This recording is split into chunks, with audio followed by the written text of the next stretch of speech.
sing setan ya kono. Pada waktu yang hampir bersamaan Sanjaya,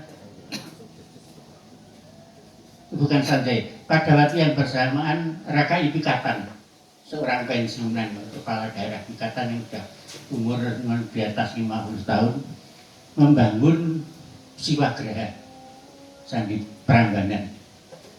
Mungkin sedikit lebih kemudian dia sudah berbudur. Kemudian untungnya seorang pensiunan umur ya kayak kita ini dipasrai tahta dan diminta mengawini yang namanya Pramodawardhani. Nah ini yang mungkin yang namanya wahyu ya ini. Jadi dia seorang pensiunan juga kawin dengan seorang gadis putri mahkota Medan yang sangat cantik. Dan dalam deskripsi di prasasti betul-betul digambaran kecantikan Pramodawardhani. Kami dengan beberapa komunitas budaya sedang merancang sendratari Pramodawardhani.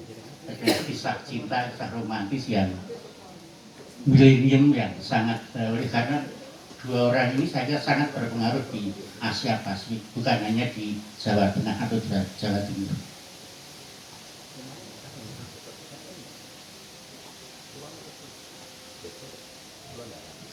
Kemudian di tahun 1991 Borobudur dan Prambanan atau Bumi Sambara Budara dan Siwagraha ditetapkan oleh UNESCO sebagai warisan budaya dunia, menjadi milik dunia. Bukan menjadi miliknya orang Jawa atau orang Nusantara, ini milik dunia yang dititipkan pada kita untuk dirawat dan dilestarikan. Jangan sampai dirusak.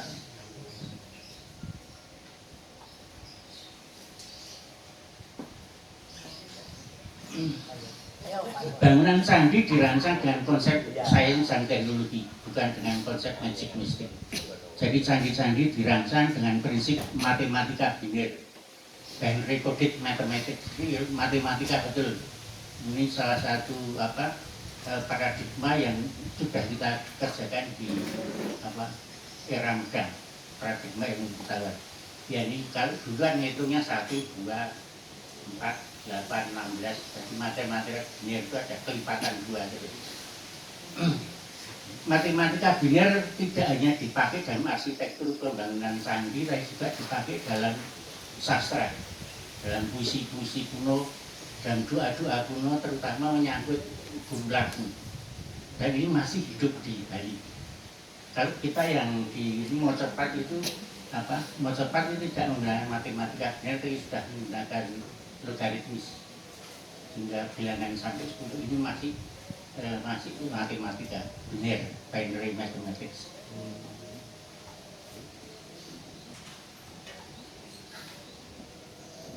Kemudian berdua Pramodawardhani dan Raka Ipikatan membangun candi kembar yang indah di Namalan Candi Pelausan. Jadi ini sebenarnya saya tidak begitu cocok dengan nama Pelausan karena baiknya dinamakan Candi Kayu Bungan untuk menghormati yang membangun adalah Pramodawardhani atau Kayu Bungan. Merupakan perlambang harmoni dan pluralisme masyarakat pada waktu itu, juga perlambang toleransi antar agama Buddha dan Jawa, dan juga perlambang cinta yang abadi antara Pramodawardhani dan Raka Ipikatan. Raka Ipikatan kemudian menjadi seorang petapa. Kalau sekarang mungkin ustadz, tapi pada waktu itu petapa yang tidak suka lihat perempuan, tidak boleh lihat perempuan. Kalau ustadz mungkin masih boleh. Warisan nirbendawi yang kita tidak sadari, yang merupakan yang diperkenalkan lagi kepada kita di abad 21 di bidang politik, pemerintahan, kesejahteraan, dan sosial sebenarnya sudah dilaksanakan di era modern. Sistem pemerintahan bukan lagi monarki absolut, tapi negara kesatuan. Modern itu negara kesatuan, bukan monarki absolut. Otonomi dan desentralisasi juga sudah dilakukan di era modern. Sima merupakan daerah otonom yang dibebaskan dari pajak, tapi diberi tugas untuk mengelola tempat peribadahan atau mengelola sumber air dan mengelola nggak tahu yang lain. Yang ketiga ada kesamaan gender. Jadi di era Medan itu wanita itu memegang peranan dalam public policy. Tidak hanya swarga dulu merokok katut, tapi betul-betul mengendalikan public policy. Pelaksananya laki-laki, tapi yang desainernya yang merancang public policy adalah perempuan. Ya kita lihat ada Ratu Sima, ada Pramodawardhani, kemudian ada Tribuana Tunggadewi. Tapi sayangnya yang suka meneliti itu ada orang-orang asing. Peneliti-peneliti kita tidak pernah berminat meneliti kayak gitu. Jadi seolah itu tidak penting. Kalau itu memang Indonesia merasakan macam-macam, barbelut, barbelut lain. Saya seolah tidak rela untuk mengangkat bahwa wanita itu berperan besar dalam public policy. Ada sistem kesejahteraan bersama, ada sistem perpajakan, ada sistem pasaran pancawara. Pancawara itu pon wajib impor bisnis impor. Juga masyarakat peduli lingkungan zaman modern sudah diterapkan menjadi keharusan. Oleh karena manusia tidak bisa lepas dari hubungan dengan alam semesta. Toleransi antar agama dan pluralisme juga sudah diterapkan di zaman modern, bukan hanya paradigma abad 21.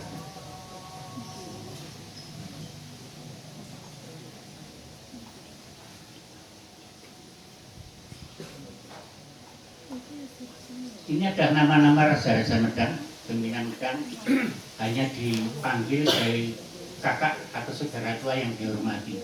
Raka Mataram itu orang tua yang dihormati dari Mataram, bukan Senopati Malopo, Paluatura, Tanah Sulu, diri sangat sakral gitu.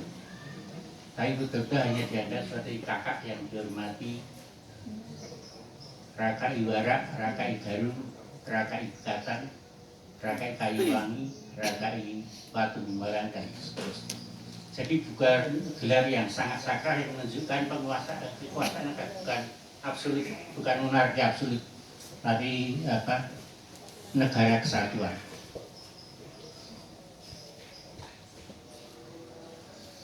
Ini adalah Hari Pasaran Jawa, sistem supply logistik dan kolektif welfare dan supply logistik ekspor.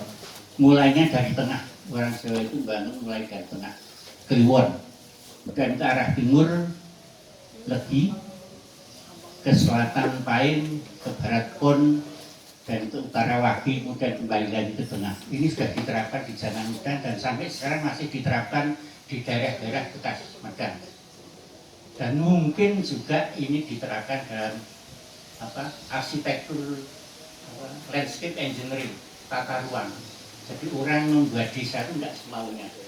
Desa itu diatur di tengah ada Wanua, kemudian sebelah timurnya jarak berapa meter, berapa kilometer ada desa lagi, selatannya. Jadi ada semacam pusaran.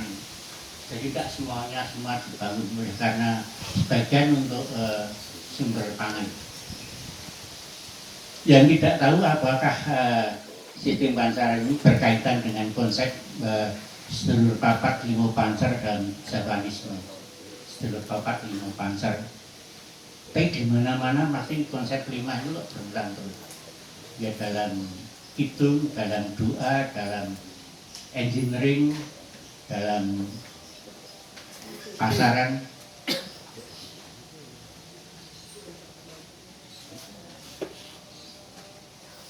Jadi mungkin bisa diringkas bahwa peradaban budaya Medan didasarkan atas konsep keilmuan, logika rasional, dan tidak atas konsep magic mistik ataupun dogma karena wahyu atau karena wangsit. Yang kedua, perlu penggalian dan pengkajian multidisipliner untuk bekal ke depan dalam konteks penggalian teknologi dan ilmu pengetahuan tradisional dan nilai-nilai kearifan lokal. Banyak yang belum tergali, masih tertutup, dan sayangnya peneliti-peneliti kita lebih banyak seneng menggauli ilmu-ilmu yang berasal dari barat, tapi melupakan ilmu-ilmu tradisional kita. Masih banyak warisan budaya dan teknologi lain dari Medan yang memerlukan pengkajian ilmiah dan sistematis. Jadi semua bisa dikaji secara ilmiah, secara logika rasional dan secara sistematis. Tidak hanya sebagai dogma yang harus diterima. Semua bisa diterangkan secara logis, secara nalar, secara ilmiah. Warisan peradaban Medan perlu dilindungi, dilestarikan, dan disebarluaskan dalam masyarakat untuk memupuk rasa percaya diri, etos budaya, motivasi, toleransi, dan pluralisme. Jadi banyaknya bullying, banyaknya diskriminasi oleh karena mereka tidak tahu Javanisme itu spiritualismenya kayak apa, dasarnya apa. Dan mereka pikir ini bangsane jin kalau syaiton.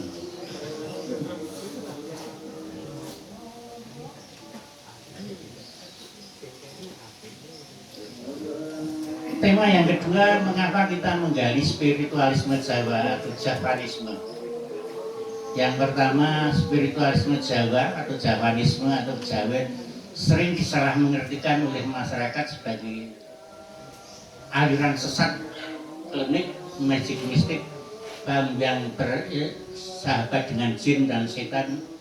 Karena sebenarnya masyarakat tidak tahu sebenarnya esensi filsafat dasarnya spiritualisme Jawa itu apa. Jadi mereka tidak tahu langsung dicap timbangannya bisa rembukan, dicap itu syaiton.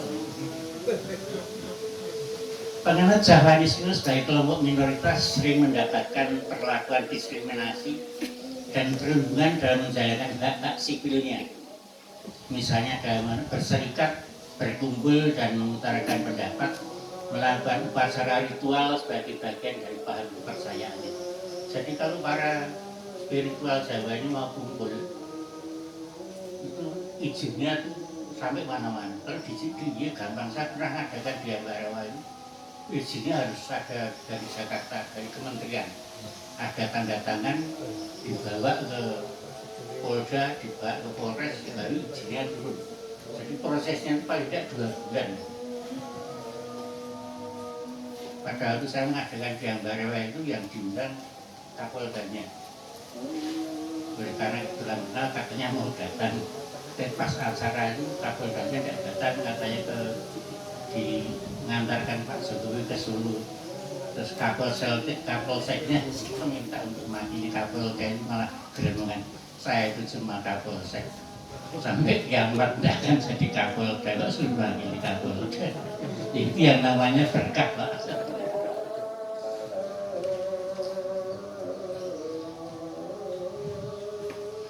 Penganut Javanisme perlu secara aktif memperjuangkan hak-hak sipilnya. Jadi jangan menyerah, dengan tertib, dengan santun kita perjuangkan dan kita bela hak-hak kita. Kalau kita bilang ya tidak terus wong ngalah akeh rekasane. Wong ngalah dua rekasane tapi wong ngalah akeh rekasane. Filsafat dan nilai-nilai spiritualisme harus senantiasa digali, dipelajari dengan ilmu pengetahuan dan logika rasional. Sebagian kecil mungkin sudah terkandung dalam warisan nirgondawi peradaban Medan. Nah ini yang kenapa atau saya gabung. Moga-moga beberapa warisan nirgondawi itu bisa kita lestarikan.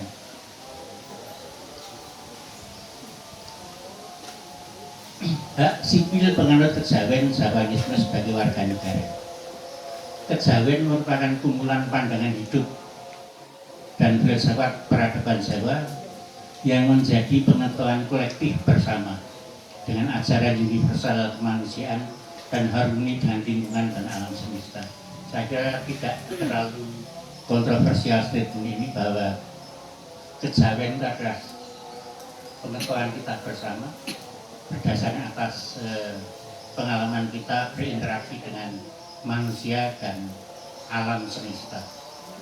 Bukan sekedar wongil nompo wangsik, nompo wahyu atau dogma. Pasal 28E ayat 2 UUD Republik Indonesia 45 menegaskan setiap orang berhak atas kebebasan meyakini kepercayaan, menyatakan pikiran dan sikap sesuai dengan hati nuraninya. Dan ayat 3 dinyatakan setiap orang berhak atas berserikat, kebebasan berserikat, berkumpul dan mengeluarkan pendapat. Jadi kalau toh mengeluarkan pendapat, jangan-jangan diwilis langsung beda pendapat sedikit untuk penistaan agama langsung pasal ini. Karena orang iso diskusi saklawase. Diskusi sedikit tuh penistaan agama. Ya menangan terus. Penganut kejawen mempunyai hak sipil yang sama sebagai warga negara. Harus selalu monitor dan mengatasi setiap bentuk diskriminasi dan perlindungan. Jangan menyerah. Dengan cara yang santun, yang toleran tadi, kita bela hak-hak kita pertahankan hak kita, jangan kita berikan. Kayak tadi, wong ngalah akeh juga kasane.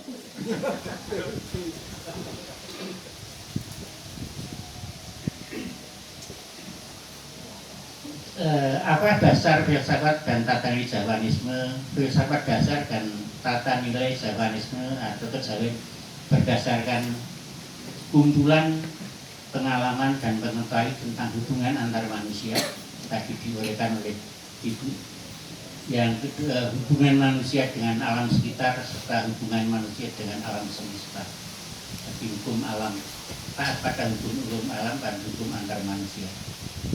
Pulau Jawa, Nusantara terletak dalam lokasi bencana ring of fire, entah itu berupa gunung berapi, gempa dan banjir. Fenomena-fenomena alam ini bisa diperhitungkan dan bisa diprediksi dengan hukum alam. Ini menurut Romo yang tapi saya tidak tahu sampai seberapa jauh hitungan prediksi sudah kita temukan. Mungkin belum banyak. Tapi menurut sejarah dari Medan, hal ini sudah dilakukan. Jadi kapan akan meletus gunung api, mereka kemudian menyingkiri dan sebagainya.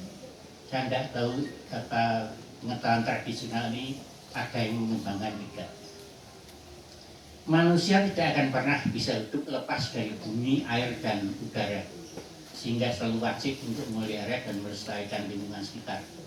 Makanan kita berasal dari bumi, tapi kadang-kadang kita berterima kasih dengan sedekah bumi pun dianggap ini nyembah syaiton. Padahal itu hanya ungkapan terima kasih, ungkapan terima kasih kita pada bumi yang selalu memberi makan pada kita.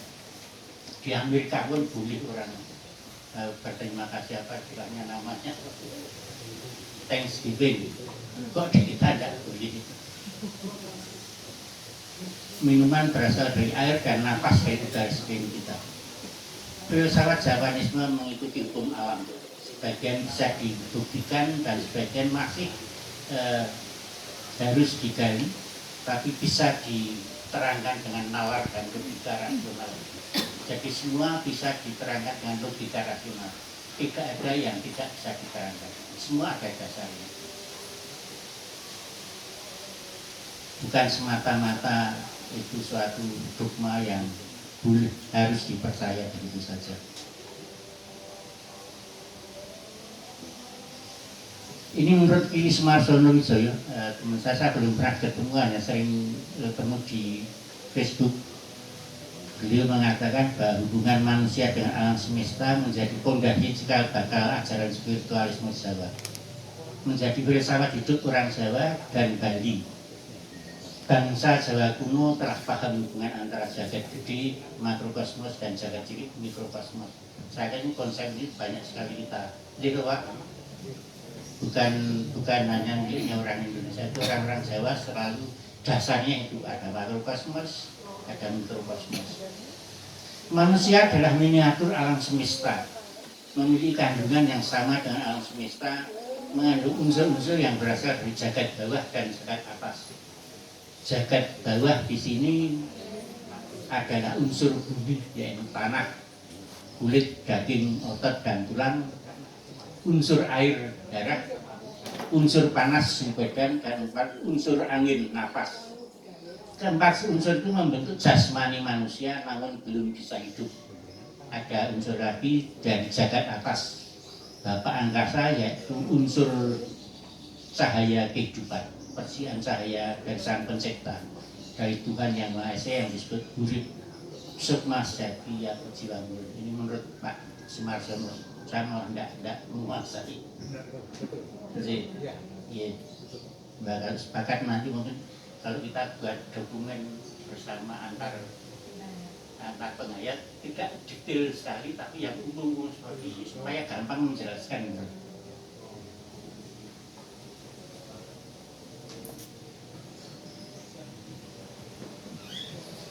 Konsep sedulur papat lima pancer, sekali lagi ini menurut Ki Sumarsono ini sangat populer di kalangan pengayat Javanisme.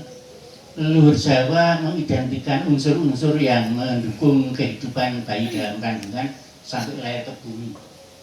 Yaitu ada 4 unsur: kakang kawah, kemudian adi ari-ari, getih dan muser. Tidak pernah bisa dipisahkan. Itu adalah sedulur papat lima pancer. Dan yang kedua konsep Linggayoni yang sering banyak mengalami perundungan. Pertemuan antara Bapak Angkasa dan Ibu Bumi digambarkan sebagai Linggayoni.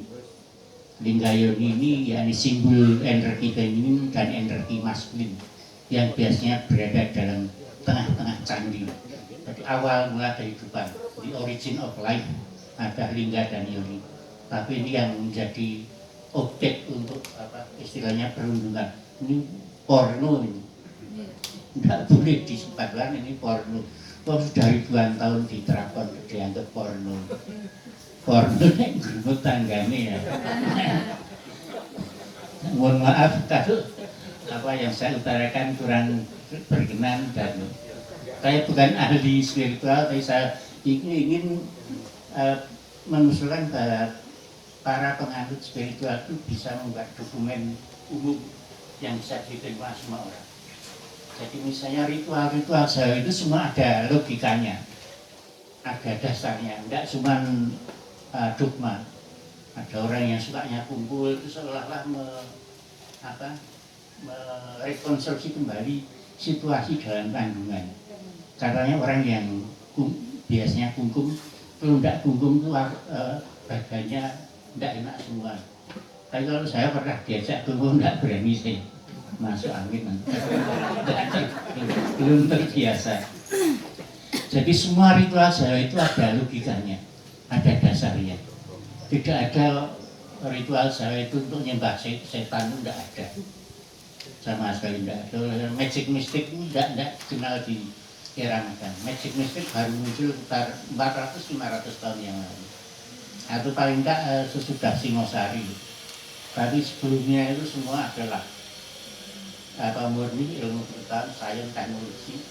Ya tadi yang salah satu ada matematika biner. Kalau matematika biner itu sekarang dipakai untuk teknologi informasi seperti WA itu dasarnya matematika biner. Kita sudah mengenalnya di zaman modern. Jadi matematika saya ini kalau ada kekeliruan saya rahayu. Terima kasih sekali Prof. Budi, luar biasa pemaparannya, membanggakan sekali. Ternyata kita punya sejarah yang luar biasa, tapi seperti terlupakan. Dan kita hanya punya warisan candi-candi pun itu jadi tempat wisata. Sehingga ada orang yang mengatakan bahwa Nusantara ke depan itu akan seperti Nusantara yang dulu. Saya pernah dengar ada yang bilang seperti itu. Lalu kemudian kalau ada cerita dulu katanya Jawa, di Jawa itu rumahnya para jin demit, dan kemudian datang Syekh Subakir yang membersihkan. Itu cerita dari mana itu dulu-dulu? Kemudian ada cerita Candi Prambanan dibangun semalam. Itu jadi teknologi dan kecanggihan tadi jadi hanya sekedar mitos. Maka tadi sangat menarik sekali Bapak